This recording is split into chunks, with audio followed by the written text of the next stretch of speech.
वसुधा योजना पानी टांकी 2 वर्ष हेलानी पाइपलाइन संयोग होईछि, किंतु आज पर्यंत ग्रामवासी माने विशुद्ध पीवा पानी पाई पारु नाहंती।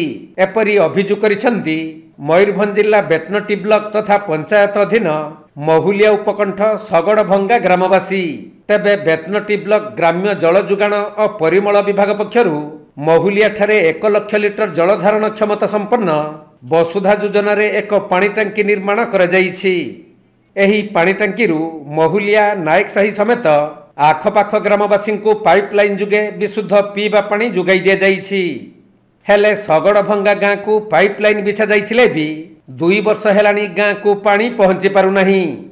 ग्राम्य जल जोगाण और परिमल विभागर वैषयिक त्रुटि एवं ठिकादारंक मनमुखी कार्य पई सगड़भंगा ग्रामर शताधिक लोक माने पाइपलाइन जुगे विशुद्ध पीवा पानी वंचित होई रहिछंती। सेपटे ग्राम रे थिबा नलकूपरू कला लौह गुंड मिसा पानी बाहरुथबारु ताहा मध्य पीवा उपयोगी होई पारु नाही।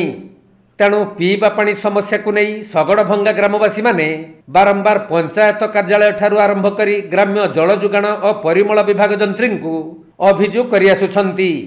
तथापि यार कोनोसी समाधान हेउ नथबा वार्ड मेंबर निज प्रतिक्रिया रे कहिसंती। नमस्कार, मो ना जगन्नाथ सिंह, मो 9 वार्ड नंबर आज्ञा हमर 9 वार्ड सगड़भंगा ग्राम रे पानी समस्या अछि। आज के 2 वर्ष लानी पानी टोटल पाइपलाइन बिछाला पर पानी टोटल आसी पारुनी।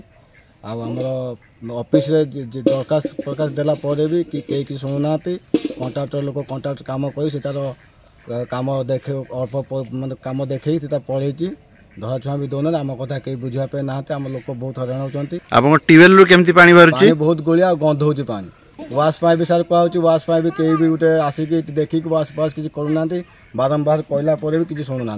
मयूरभंज जिला बेतनटी जगन्नाथ हेम्ब्रम रिपोर्ट, कोणार्क लाइव।